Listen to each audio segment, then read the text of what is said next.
পঞ্চগড়ের বোদা উপজেলার ঝৈল শালশিরি ইউনিয়নের ভিডব্লিউডি কার্ডের আওতায় জানুয়ারি থেকে মে মাস পর্যন্ত মোট 258টি দরিদ্র পরিবারের মাঝে প্রতি মাসে 30 কেজি করে সর্বমোট 150 কেজি চাল বিতরণ কার্যক্রম চলছিল।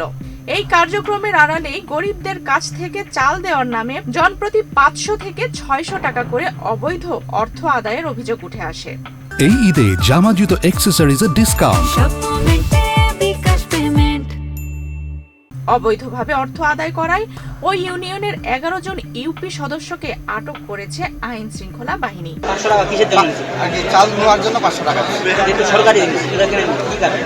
না, আমরা মনে করছিলাম যে এটা পরেশ করিলাম যে এর আগে যে সঞ্চয় দিয়েছিলাম ওভাবে মানে সঞ্চয় দিচ্ছে। সোমবার 26শে মে রাতে ইউনিয়ন পরিষদ চত্বরেই তাদের আটকে রাখে ক্ষুব্ধ এলাকাবাসী।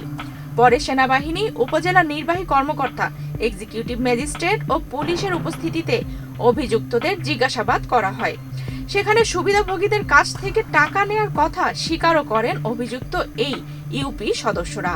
এরপর উপজেলা নির্বাহী কর্মকর্তা ও পুলিশের উপস্থিতিতে 11 জন ইউপি সদস্যকে আটক করে থানায় হস্তান্তর করা হয়। জনগণের কাছ থেকে 500 টাকা করে নিয়ে চাল বিক্রি করছে, যেটা ওদের নেওয়ার কোনো নিয়ম ছিল না।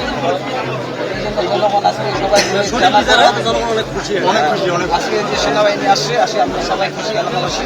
বোদা উপজেলা নির্বাহী কর্মকর্তা বলেন, স্থানীয়দের অভিযোগ, অভিযুক্তদের স্বীকারোক্তি ও ঘটনাস্থলে পাওয়া আলামতের ভিত্তিতে তাদের বিরুদ্ধে আইনানুগ ব্যবস্থা গ্রহণ করা হবে।